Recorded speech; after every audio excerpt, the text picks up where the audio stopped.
Buenos días, de nuevo aquí estamos en este espacio virtual del Festival de Cine Experimental de Bogotá.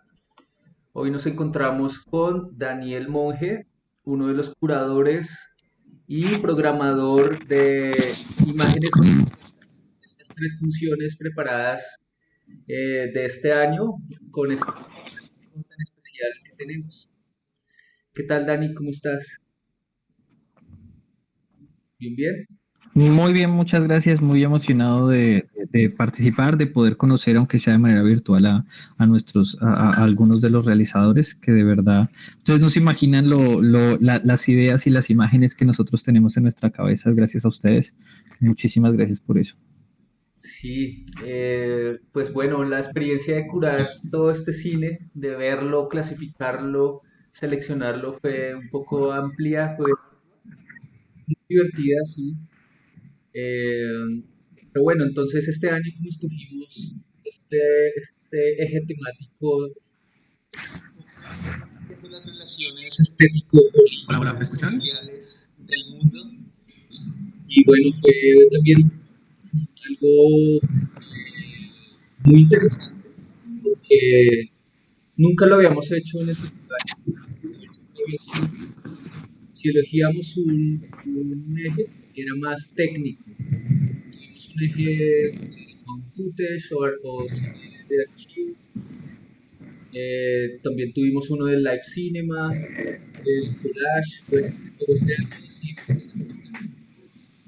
Y bueno, pues un reto total porque no queríamos caer tampoco en los clichés, en panfletos audiovisuales, sí, en estas imágenes como muy políticas únicamente. Y lo logramos. Creo que estas tres funciones fueron están muy bien balanceadas.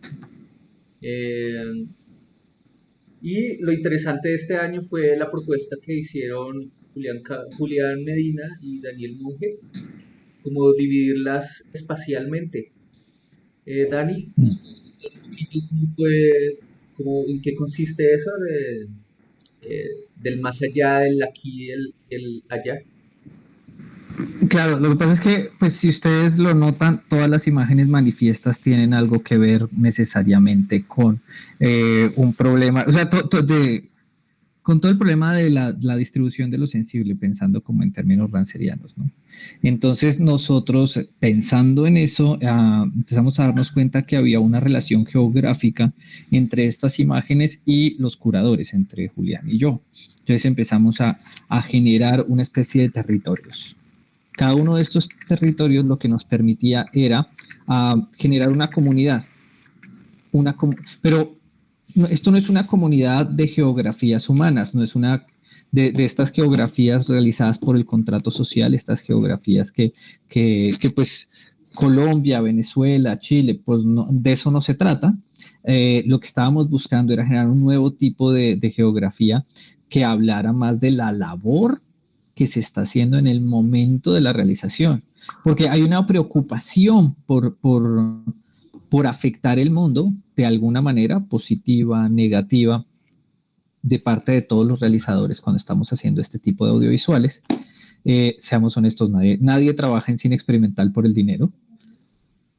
Y una de esas preocupaciones nosotros encontramos que tenía que ver con el mundo cerca, con el mundo que está más al alcance de la mano. Esa geografía vivencial del barrio, esa geografía vivencial de mi comunidad, de lo que está más cerca a mí. Entonces empezamos a hablar de una K que es próximo, una K que es obviamente ocular, una K que a veces también es táctil, una K que encontramos representado sonoramente de manera increíble en la mayoría de trabajos. Entonces decimos que como, ¿qué tal si hacemos una categoría K?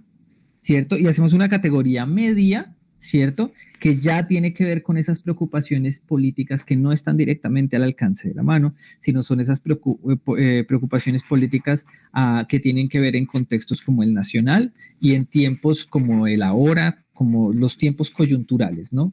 Los que implican una relación directa de la participación del audiovisual en el escenario político contemporáneo. Entonces hablamos de más o menos de un allá.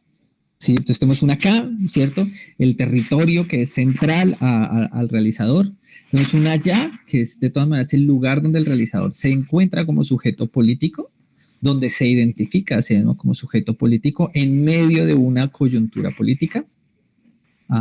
Y tenemos el más allá, que como su nombre lo indica, es un lugar donde las preocupaciones políticas se vuelven, están más orientadas hacia los problemas metanarrativos de nuestra sociedad en conjunto, planetarias, globales, pero también que escapan a las coyunturas actuales, que escapan a las preocupaciones cotidianas y a las preocupaciones políticas. Eso quiere decir que los que están más allá hablan, discuten, pero no están problematizando lo que en este momento está en juego. Entonces, a partir de eso, creamos estos 3 espacios geográficos, acá, allá y más allá, ¿cierto? Y esa es la propuesta. Esa es básicamente como el espíritu de la propuesta. Lo súper, hiper, mega resumí. No me puse a dar clase de Rancière, que sería súper harto, pero por ahí es. Claro. Bueno, hablando de las relaciones estético-político-sociales, pero muy particularmente del cine experimental, ¿cómo ves, cómo lo ves? Porque es que en el cine experimental muchas veces el mensaje no es tan, manifestar un mensaje no es tan directo, es un poquito más implícita la cosa. ¿Y cómo lo viste en nuestra selección? Esas relaciones. El cine, el cine experimental tiene una ventaja frente al cine más tradicional, frente a lo que la gente ve. Y es que el cine experimental es mucho más honesto en su pretensión política que cualquier otro cine. Cuando yo hablo de estos temas con los estudiantes de la escuela de cine, generalmente les pongo como ejemplo la película Juego de Gemelas, que estoy seguro que todos acá hemos visto Juego de Gemelas, porque todo el mundo en el planeta Tierra ha visto Juego de Gemelas. La mayoría de personas... No, bueno, haces bien, no la veas. No la veas. ¿Cuál es? El Juego de Gemelas es Lindsay Lohan y Lindsay Lohan engañando a sus papás. Ya. Sí, la has visto. Una película pop. Sí, de los 80s o principios de los 90s, cuando Lindsay Lohan era niña. Ok, como los 2000. Sí, es muy antigua. El caso es que en la película, pues es la historia de estas niñas, son muy tiernas, son muy lindas, y cuentan una historia que aparentemente es muy inocente, pero si uno se pone a escarbar, pero ni siquiera muy poquito, ni siquiera uno necesita una pala para empezar, uno se da cuenta que toda la película realmente es una defensa de el matrimonio tradicional y de la familia mononuclear. ¿Sí? Lo que pasa es que la gente cuando está viendo no lo piensa, simplemente acepta el hecho de que estas niñas están mal porque sus papás se divorciaron por motivos económicos. Y básicamente es que acá es donde funciona todo perfecto, porque la mamá tiene un negocio espectacular, el papá tiene un negocio espectacular, alguno de los dos va a tener que perder muchísimo dinero para juntar esto, porque esto es lo más importante, ¿sí? Y tiene todos los elementos para esto, tiene una rubia malvada que va detrás del dinero del papá, tiene asistentes que son la servidumbre, y es muy bueno cómo forman esta familia nuclear, mamá, papá, 2 hijas, servidumbre, enemigos afuera, es perfecto, y uno ve la película, uno se está divirtiendo, uno está pasando un momento muy rico, y sin darse cuenta uno, le vendieron un mensaje político, ¿sí? Y tal vez uno de los mensajes políticos más importantes y más controversiales de los últimos 2000 años, y es este cuento de la familia mononuclear cristiana. Eso no pasa con el cine experimental. Cuando yo estoy viendo cine experimental, yo sé que estoy pensando. Yo no estoy acá para entretenerme, yo estoy acá para pensar. Entonces yo de una vez estoy a favor o en contra, yo de una vez estoy tomando posiciones, ¿sí? El medio está siendo completamente honesto conmigo. ¿sí? Y eso lo ubica como dos cosas. Primero que todo, un actor consciente dentro del escenario político, pero un actor consciente dentro del escenario político desde la cultura, ¿cierto? Y la segunda, como un agente creador de nuevas realidades. El actor dentro del escenario político lo que está intentando es promover de alguna manera su discurso político, sea cual sea este. Yo creo que justamente acá en Imágenes Manifiestas tuvimos todo el espectro. Yo estoy seguro que inclusive algunas de las personas que están seleccionadas para Imágenes Manifiestas dijeron como, ¿por qué me pusieron a mí en eso? Si yo estaba era tratando de generar como algo con lucecitas y colorcitos, ¿sí? Pero inclusive detrás de alguien que está eligiendo la abstracción o eligiendo lo simple, hay una relación política, ¿sí? Inclusive cuando uno se declara apolítico, eso es artísticamente apolítico, eso es una forma de ubicarse dentro de un espectro de lo político y más en este tipo de creaciones. Nosotros podemos ver justamente que el arte por el arte es una declaración moderna, capitalista, 100% capitalista, de lo que del deber ser del arte, ¿cierto? Y en el mismo espectro acá tenemos personas que efectivamente están detrás de una causa política clara, coyuntural, en la que están buscando generar un discurso que problematice algo que está sucediendo ahora y es importante, ¿cierto? Esa cosa que hay que cambiar o esa cosa sobre la que hay que reflexionar es importante. Y tenemos las otras personas que están viendo como estos grandes problemas que atraviesan toda la sociedad. Sea como sea, al ver cualquiera de las obras que están seleccionadas para manifiestas, nosotros nos vamos a encontrar claramente con problematizaciones de la repartición de ese capital ideológico, humano, económico, social, ¿cierto? Una problematización sobre esas reparticiones. Esa es la idea. Claro, Dani, sí, comprendo. Por otro lado, también el cine experimental pues apela a las sensaciones, ¿no? Pues a las imágenes un poco abstractas, y eso también pues puede tener su postura política, a pesar, como lo dices tú, de que el autor no se lo proponga. Sí, Es claro. bien interesante esto. Cuando yo no me propongo políticamente nada, yo estoy permitiendo que sean los demás los que digan políticamente dónde estoy yo, ¿no? Si yo no tengo una propuesta clara, que yo creo que le pudo haber sucedido a algunas personas que están seleccionadas en Imágenes Manifiestas, descubres tristemente que efectivamente hay política detrás, ¿no? Generalmente el 90% de las veces cuando yo trato de escoger el camino del no manifestarme, las imágenes son entendidas desde el punto de vista hegemónico de la cultura en la que se esté mirando, ¿cierto? Eso nos pasa, por ejemplo, cuando nosotros vemos pinturas como las de Van Gogh, ¿cierto? Porque, por ejemplo, cuando uno ve un Van Gogh, en el momento en que se hizo, pertenecía a otra cultura, y Van Gogh no estaba pensando en política. Una de las cosas que Van Gogh, él, por ahí nada, él lo que quería era pintar. Y hoy en día un Van Gogh es una pieza de intercambio capital que él nunca se imaginó que podría llegar a ser. Eso no va dentro de lo que él podría llegar a pensar. Entonces casi que el signo que se creó alrededor de este artista, que nunca pensó nada político, alrededor de la figura del artista sacrificado, alrededor de la figura del artista especialista, alrededor de casi que el emprendedor, dirían hoy. A veces, si ustedes se dan cuenta, cuando vean publicidades de emprendedurismo y esto se tienden, hay muchísima gente que retoma elementos de pinturas de Van Gogh para significar eso. Y pues en el inconsciente hay como que ya le funciona a uno. Todas estas pinturas están metidas allá y están con el cuentito del gran pintor, el gran genio, el que se creó este elemento, el que... Claro. ¿Sí?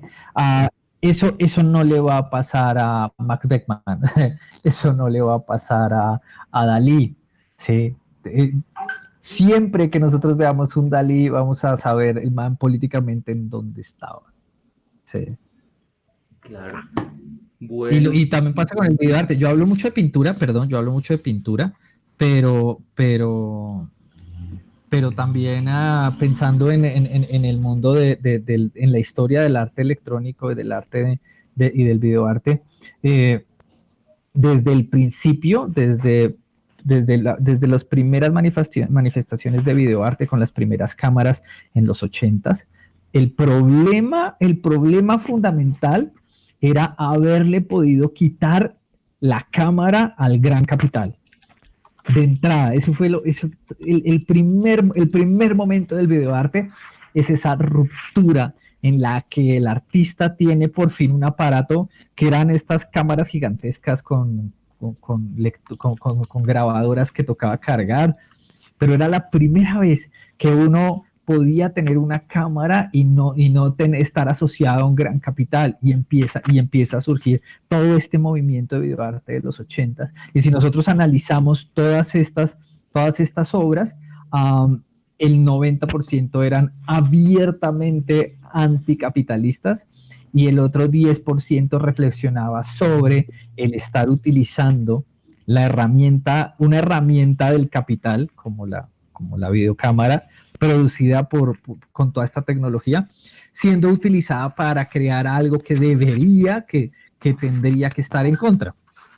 ¿Sí? Estoy pensando en estas primeras obras de arte brasileras. Estoy tratando de acordarme el nombre, no sé si ustedes la han visto, creo que si no es la primera, es la segunda obra importante del videoarte brasilero, es de los 70s. Este señor que empieza a tomar cachaza en copitas tequileras, y entonces se sirve una y brinda por la imagen, por el arte y por la política de Brasil, y se va tomando una, y así se va tomando una tras otra hasta que queda completamente tirado en el piso. Entonces sigue por la política de Brasil, y se cae, bueno, y sigue bebiendo hasta que ya, o sea, es una cuestión súper visceral. Y claro, hoy en día nosotros la podemos ver, pues nosotros hoy en día estamos en YouTube y todo esto, y hay gente idiota haciendo Jackass, pasó hace 20 años, o sea, esto hoy en día a nosotros nos escandalizaría, pero en los 70s, acuérdense que en los 70s hubo un escándalo porque Alfred Hitchcock se atrevió a mostrar un sanitario en funcionamiento en una película. No mostró adentro del sanitario, simplemente se escuchaba y se veía el sanitario, ¿sí?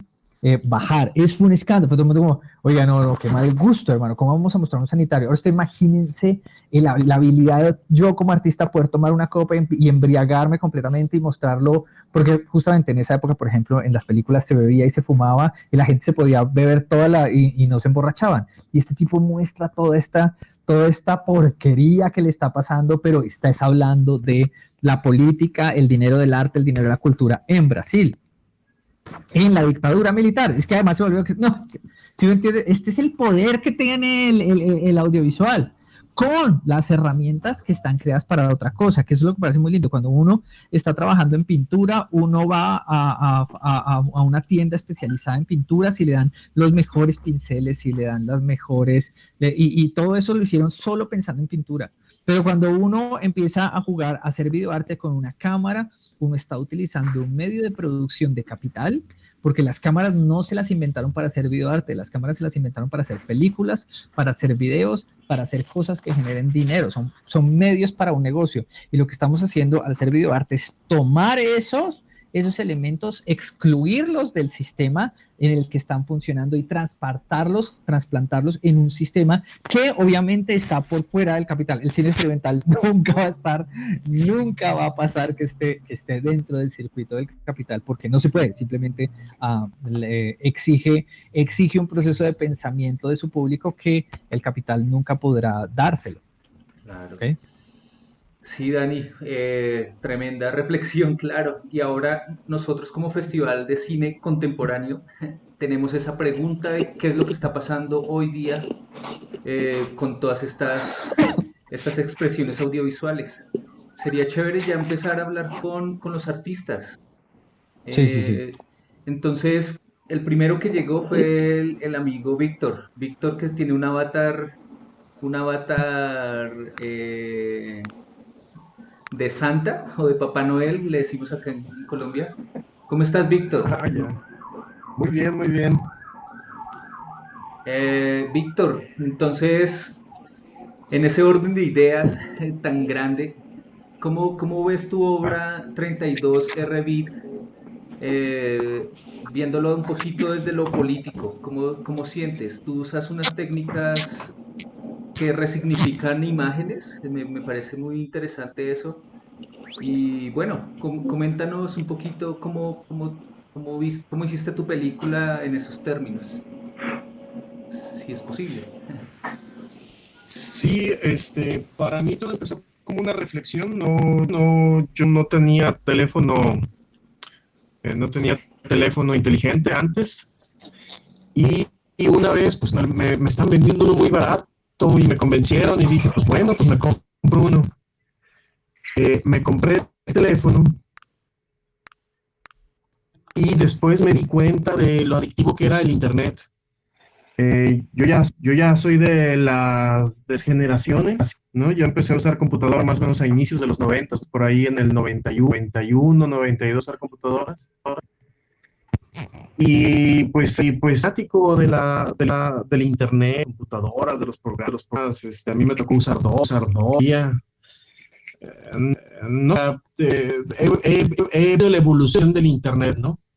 Pero generalmente yo de trabajar, apagar la computadora y me iba a dormir o a hacer otras cosas. Y de repente me di cuenta que con el teléfono dejé de tener esa distancia. De que estaba todo el tiempo pegado, o sea, en la cama podía estar leyendo hasta que me dormía, ¿no?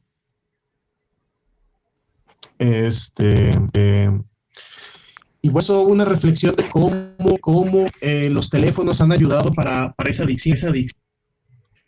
Entonces, pues me clavé en eso, en la adicción al Internet, y empecé a investigar acerca de eso, a investigar acerca de cómo nos manipulan en el Internet, cómo nos hemos tan mercancía, y un poco comparar con lo que a mí me tocó vivir, ¿no?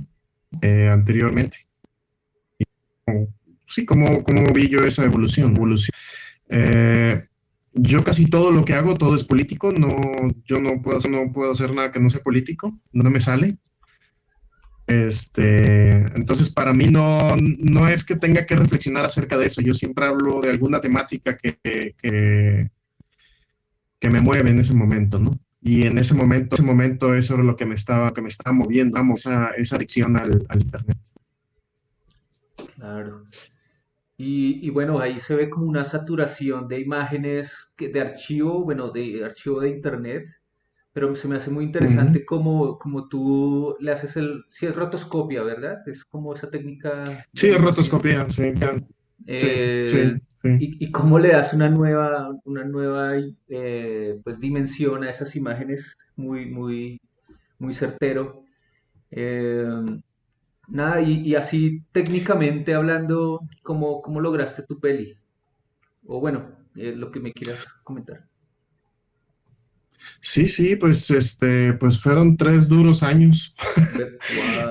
Es que la lección es muy lenta, es muy, sí, pues, especialmente la rotoscopía. En animacional se usan mucho loop, ¿no? Puede ser ciclos, creo que se diría. Pero en la rotoscopía, ¿no? Tienes que seguir las imágenes como son. Cuando las imágenes vienen de live footage, pues marchas, tienes que animar cuadro por cuadro, ¿no? Obviamente no animo a 24 cuadros, animo a 12 o a 11, depende del movimiento de las imágenes, pero aún así se lleva mucho tiempo. Además, yo no hago animación en el sentido de que yo no hago sketch, no hago storyboard, nada de ese tipo de cosas. Trabajo como yo estudié documental, yo trabajo como cine documental. Entonces grabo y después corto. Y en este caso fue algo parecido, nada más que aquí me puse a buscar el material.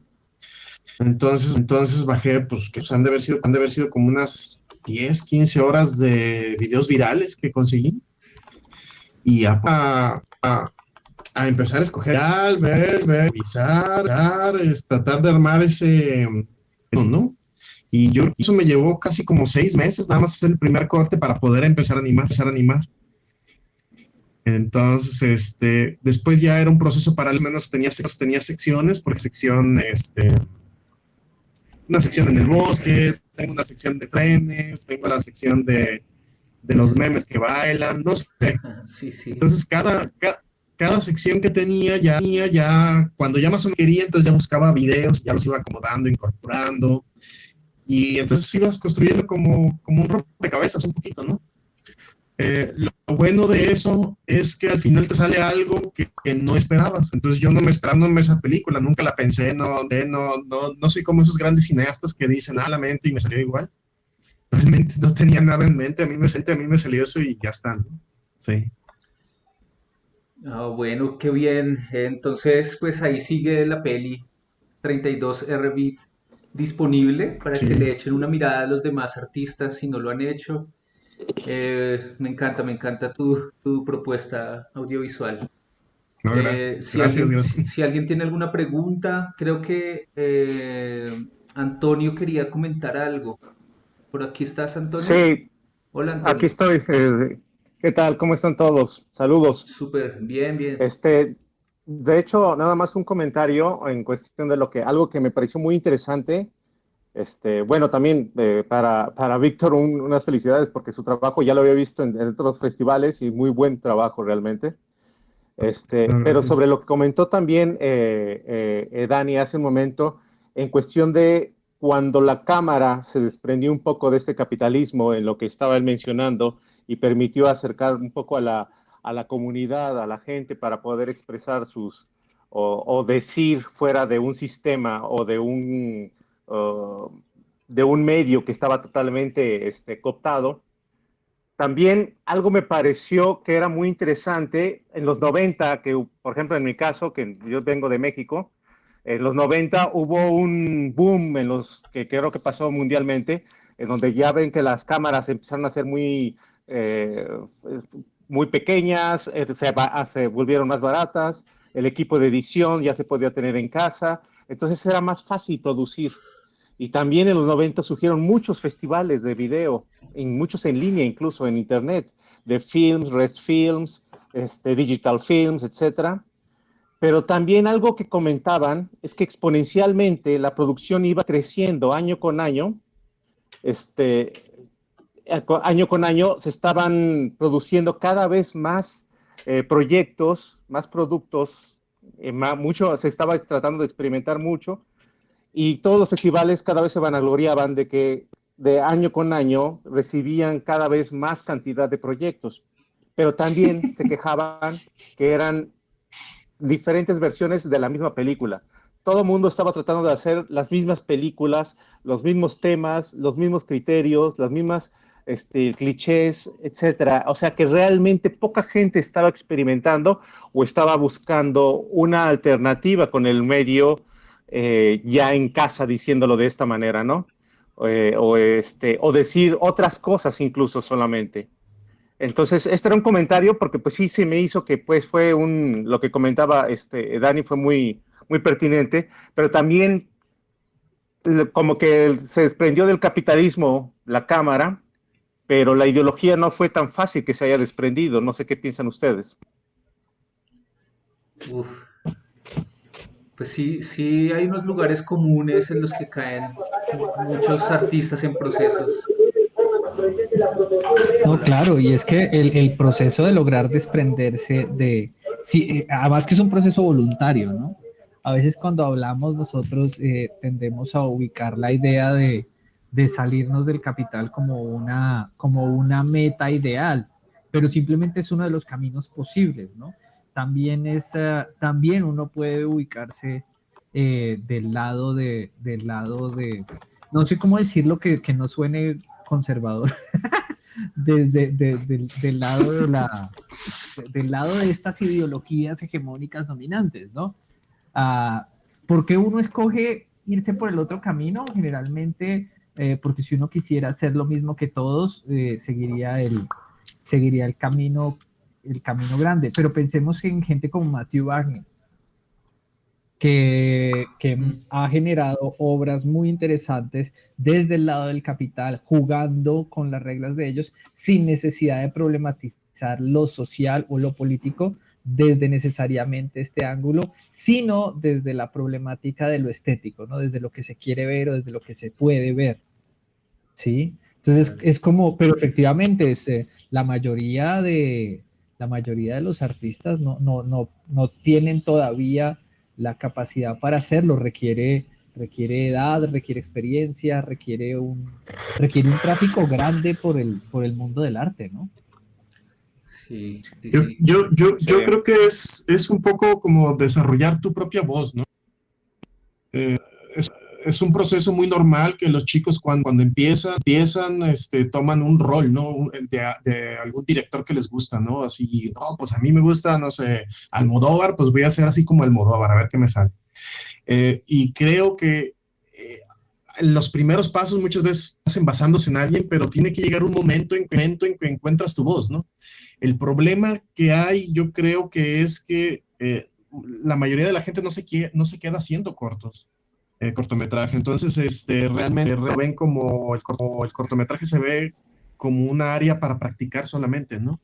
Entonces, muchos de ellos no alcanzan a desarrollar su voz en cortometraje cuando ya brincaron al largometraje, ¿no? Entonces, puede ser que se vuelva también repetitivo porque la mayoría de las veces hay mucha gente que apenas están empezando y falta el poder darle ese tiempo a que madure la fruta. Claro. Exactamente.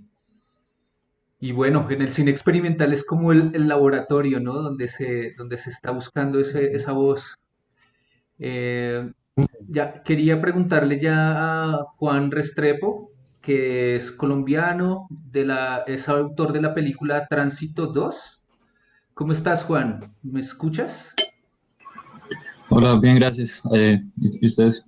Ah, bueno, Juan, qué bueno que estés aquí.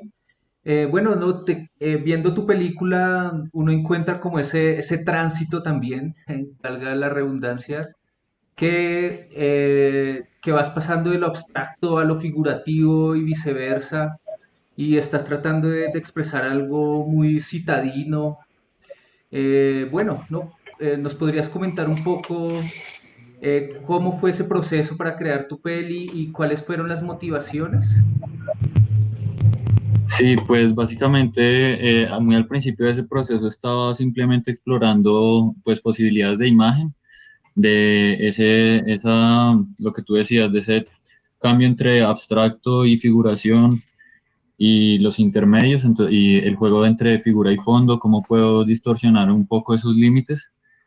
Y pues en medio de ese proceso que fue muy de experimentación técnica, también tuve momentos en los que pues estaba preguntándome muchas cosas desde esta postura existencialista un poco.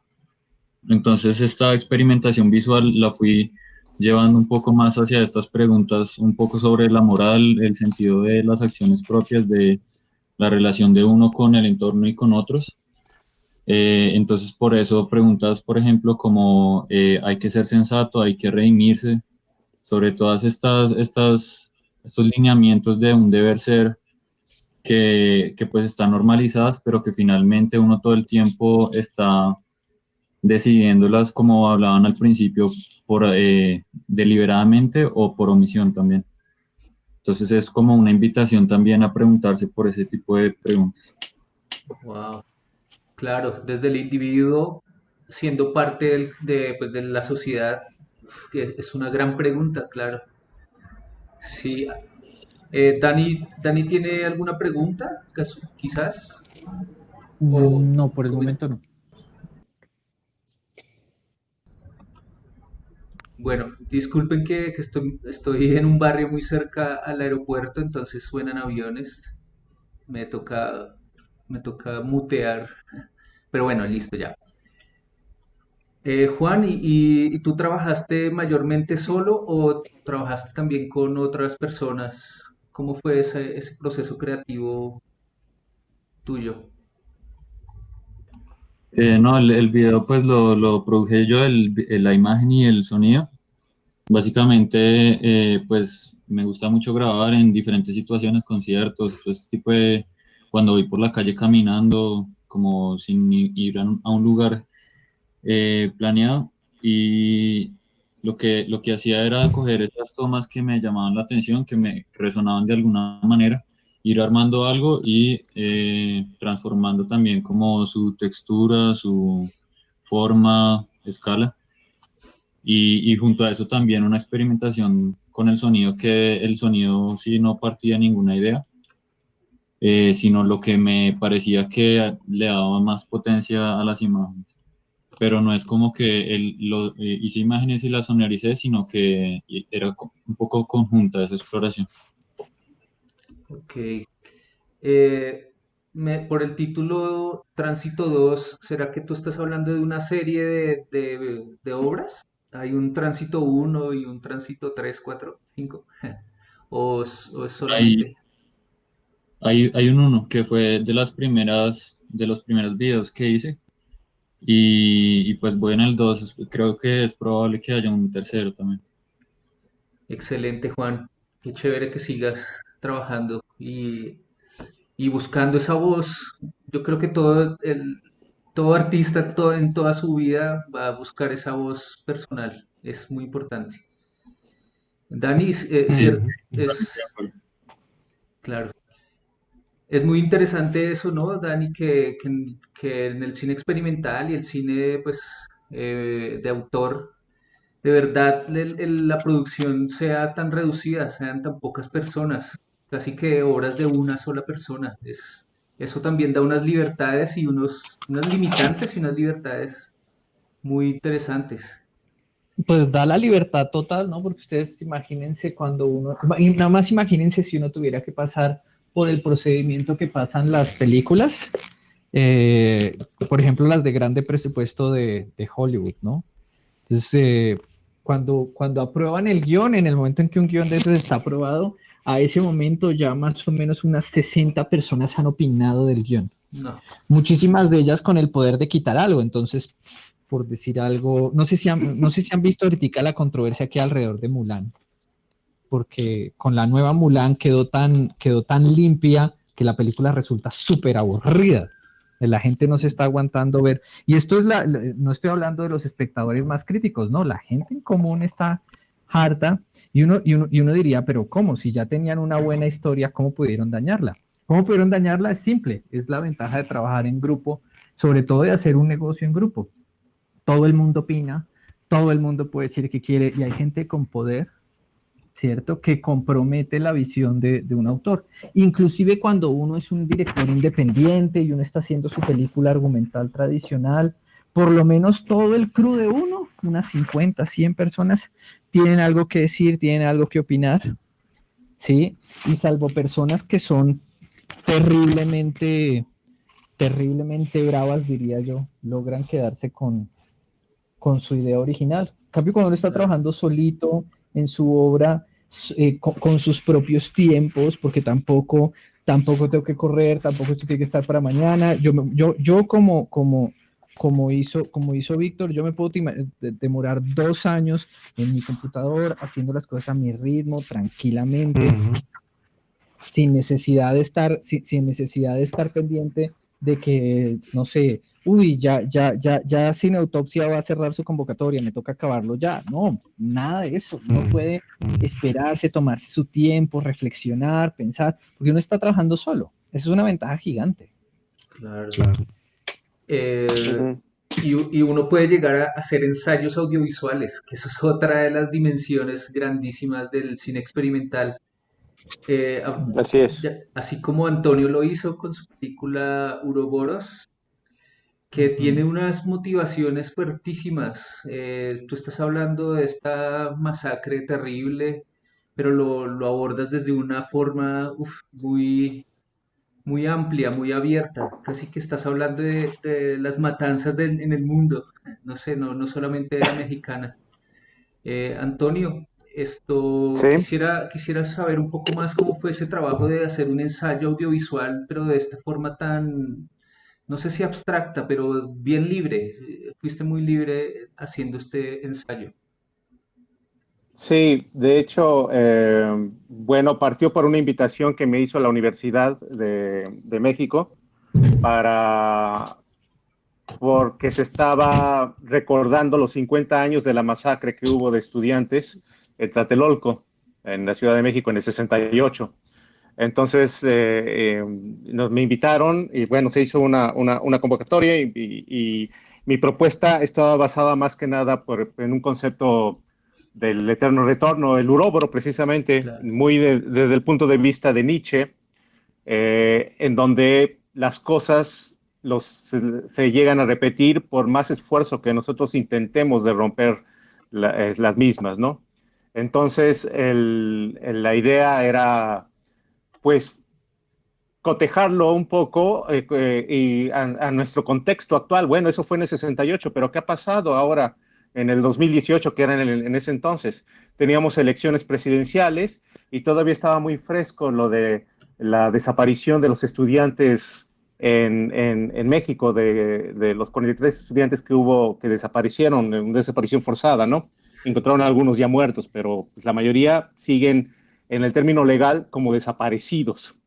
Entonces, pues hice la reflexión en cuestión de lo que es el eterno retorno, ocupando y ampliando los discursos de los políticos que estaban en campaña para parafrasear lo que son las frases de Nietzsche en cuestión de tratar de romper o de lo que significa esta repetición y bueno, vinculándolo, porque justo el momento en cuando hubo la masacre del 68, se creó la Ciudad de México el sistema de transporte, el metro, el sistema subterráneo, y es lo que nos tiene vinculados, por eso es que aparecen esas imágenes, los que tienen vinculados nuestro presente con ese pasado, con esa actividad.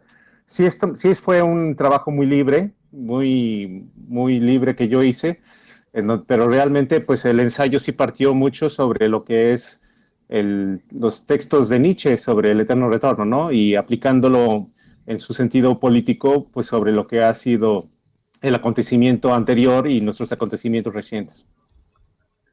Ok. Eso es. Muy interesante pues partir de una pregunta externa y tú apropiarte esa pregunta para expresarte. Está también ese camino súper válido, muy, muy interesante eso. Eh, Gracias. Antonio, y técnicamente nos podrías comentar cómo fue tu experimento, cómo fue tu desarrollo. Bueno, de hecho, por parte de la universidad nos permitieron acercarnos a la filmoteca de la misma universidad y nos dieron material en 16 milímetros para que pudiéramos trabajarlo, simplemente. O sea, si queríamos o podíamos utilizar. Entonces, encontré algo del material, de todas las fuentes que nos dieron. Me aboqué a cierto material en donde son prácticamente stills, fotos fijas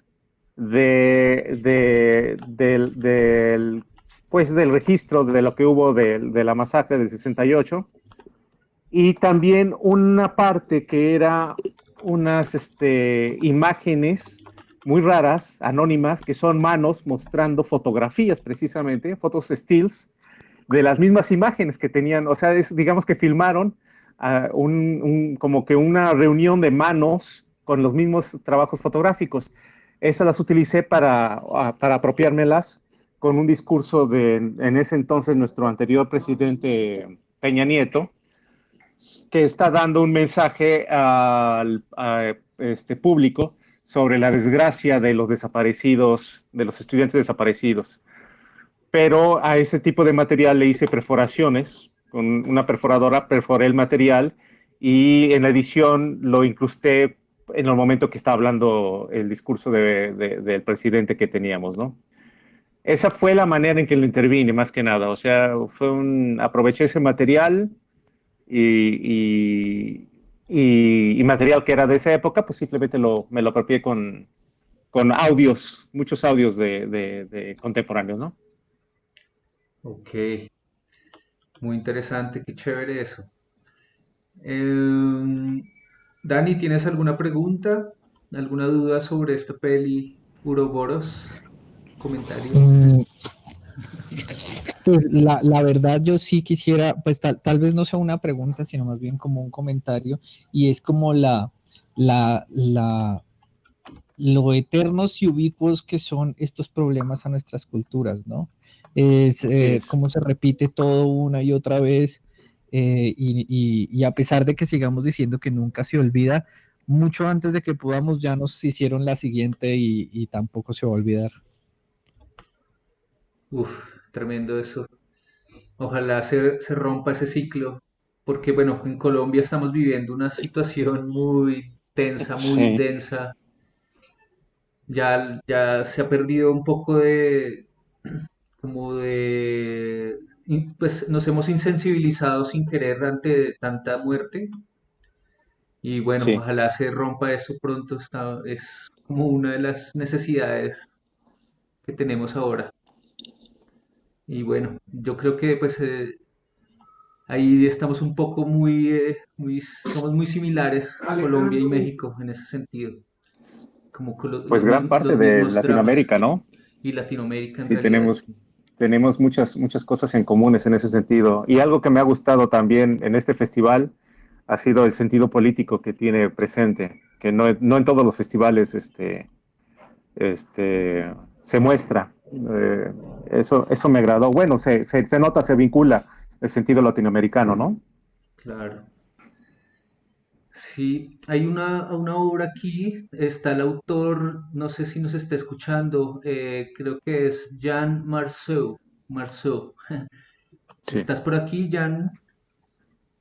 Hola, sí, sí, estoy Hola. por acá. Te Hola, ¿me puedo, escuchan? sí, te puedes acercar un poco con la Ok, flecha. ¿Estás en celular o en computador? estoy en computador. ¿A dónde le doy flecha? Con las flechas del teclado, puedes irte adelante. O bueno, Aló. aló. O nos podemos acercar Sí, a Jan. ¿Qué tal, Jan? me esc- Lo estamos escuchando perfecto. Si quieres, quédate ahí quieto. Ok, Pues tu obra es muy interesante porque hablas pues se llama Toma 1106. sí, Y bueno, también tú abordas un poco un caso histórico en Colombia de la toma del Palacio de Justicia y bueno, lo haces de una forma muy particular. Creo que también resignificas unas imágenes pues documentales bien importantes. Eh, Jan, y cuéntanos un poco cómo fue tu motivación y cómo desarrollaste tu idea. ok. Bueno, para mí la toma 1106 parte como de una búsqueda incansable, de tomar como, o sea, yo políticamente soy como otro colombiano que nos vemos como con tanta, perdón, nos vemos como con tanta angustia frente a lo que sucede en nuestro país, que para mí el experimental se convirtió en una forma de, de hablar, ¿cierto? De mostrar como Sí, demostrar eso que nos... Un momento. Ok, demostrar eso que se siente uno como impedido de hacer algo, entonces yo aproveché de tomar un referente como es lo de la toma del Palacio de Justicia y y construir algo a partir de material de archivo, que fue lo que me llevó pues como también a indagar eh, sobre los 80s. También es porque soy como más como de esa generación y aunque no me tocó personalmente lo del Palacio de la Justicia, sí me tocaron otros hechos políticos. Entonces yo creo que tenía cierta forma una deuda con hacer algo que tuviera algo político, pero también algo que denunciara un poco como tantas cosas que quedan al margen y no se saben, ¿cierto? Entonces eh, fue como una interacción también con el montaje, porque en el montaje fue que sucedieron pues como lo que abarqué como tal, ¿cierto? La cuestión un poco más como de un teleobjetivo, como si uno estuviera viendo la guerra desde otro punto, ¿cierto? O sea, no vinculado como tal en el hecho, sino como si estuviera en el muro, o sea, al otro lado. Entonces, son muchas cosas que parten de allí, ¿cierto? Como la cuestión esta de que uno se siente impotente frente a una realidad que venimos marcados desde mucho tiempo atrás. Entonces, me vine como a la tarea de hacer esto. Claro. Sí, sí, es una sensación muy, muy común en estos momentos. La juventud y bueno, de muchas personas de otras generaciones también sentimos esa impotencia súper fuerte, muy, muy dolorosa también porque uno no, hay unas incertidumbres muy, muy grandes que como hacia el futuro no sabemos qué va a pasar, será que hay futuro y bueno, no sabemos cómo lograr esas transformaciones que necesitamos. Muy interesante también cómo lo abordas en esta obra.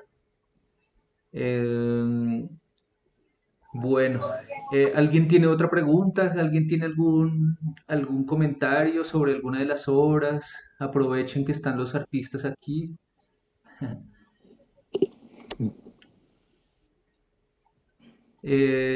Jan, ¿y tú trabajaste solo también o tuviste un equipo de trabajo? Bueno, yo por lo general trabajo solo. Sí, Me vengo, ahorita los estaba escuchando y me parecía muy interesante. O sea, nosotros sabemos que los que hacemos experimental, pues no vamos a recibir nada por ello y yo creo que a mí me ha motivado mucho como hacer ese tipo de experimentaciones a lo largo de los años y simplemente esto no es para un capitalismo como tal o para que todo el mundo lo entienda. Esto simplemente le llega a las personas que le tienen que llegar y tampoco es para que todo el mundo lo entienda. Entonces, eh, eso también me ha permitido moverme más fácilmente de trabajar solo y cuando me surgen las ideas o cuando quiero hacer algo, no le tengo que dar cuentas como a alguien. Entonces, todo se va haciendo como más fluidamente desde esta perspectiva y pues también es como que cuento pues con las herramientas de conocimiento de edición, también de conceptualmente me gusta mucho escribir primero antes de plasmar lo que voy a hacer, lo que voy a grabar o lo que voy a transformar, ¿cierto? Desde material de archivo. Entonces, eh, no, si tuviera un equipo serían otras cosas muy distintas. claro. Una Sí, pregunta? dale. Chan, me gustó mucho tu trabajo y algo que me llamó mucho la atención también es la similitud del stock de imágenes, del archivo de imágenes que tienes, porque se parecían mucho o tienen mucho parecido con las que yo encontré del 68 precisamente. Entonces son muy similares la tesitura, los helicópteros, los soldados. De hecho, se podrían confundir francamente, ¿eh? Este material, ¿cómo lo conseguiste o cómo fue el proceso de que te acercaras a este material? Sí, claro. El material prácticamente es material de YouTube, ¿cierto? Más material que busqué, digamos, que me hablaran pues como de lo que sucedió, pero la mayoría sí es material que encontré en YouTube, entonces ya lo que hice fue como transformarlo y buscarle una textura con lo que yo quería, ¿cierto? Lo interesante lo que me dices. Sí, sí, sí. Gracias. Un gusto. Sí, quizás para los amigos mexicanos que no saben de este evento, en los años 80, un grupo guerrillero que se llamaba, bueno, se llamaba M-19, logró meterse al edificio de la justicia de Colombia y sucedieron unas cosas increíbles, terribles. Porque, bueno, por un lado se destruyeron muchos papeles, muchos casos, procesos jurídicos que le beneficiaron a muchas personas acá. Digamos, dicen que Pablo Escobar, el narcotraficante, pues quería destruir ahí todos esos procesos, pero a políticos que están actualmente muy vigentes también les favoreció mucho. Bueno, el cuento es que lo más trágico de ese momento fue la retoma, cuando el ejército y, bueno, la policía también se metieron y violentamente al edificio y mataron mucha gente inocente y hay muchos desaparecidos de ese hecho. Todavía no aparecen algunas personas. Es algo muy doloroso y tiene unas imágenes increíbles, como el ejército bombardea con un tanque al edificio sin pensar en la gente que estaba dentro. Es muy controversial, es algo muy, muy fuerte que tenemos que recapacitar y que no debe repetirse. Ahí sí el eterno retorno, por favor, que no regrese. Sí, caray. Sí, sería Bueno, terrible que dice alguna vez... algo, perdón. Dime. No, perdona tú. No, no, no, nada más un comentario muy breve sobre por lo que se comentaba sobre el eterno retorno de que, bueno, dice Nietzsche que no es tan fatalista realmente la cosa, porque precisamente el reflexionar y darnos cuenta y no caer en este mismo círculo es precisamente lo que convertiría o nos superaría lo que él llama el concepto de superhombre, que sería un nivel mucho más alto y otro nivel espiritual mucho mayor del que no nos permite salir de este círculo, ¿no? Esperemos llegar a alcanzar y romper con eso. Sí. Sí, pero se Perdón. necesita mucha cultura, no solamente de quienes nos gobiernan, sino de las personas que estamos en la calle. Y la verdad, la punta de lanza de la adquisición de esa cultura son los artistas, son este tipo de muestras, son el tipo de obras que ustedes están haciendo. Eso es lo que se necesita.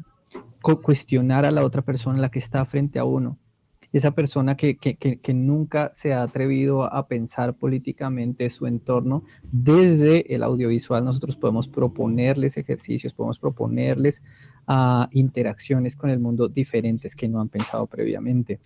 Y eso yo creo que es una de las grandes riquezas y era una de las grandes cosas que nosotros queríamos lograr, pues juntando sus trabajos en esta muestra de imágenes manifiestas.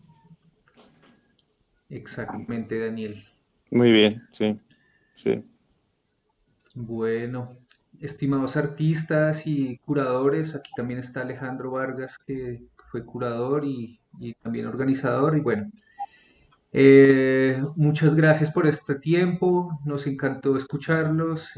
Si quieren, pueden quedarse un rato más y hablar, no sé. Eh, Bienvenidos si quieren seguir conversando entre ustedes.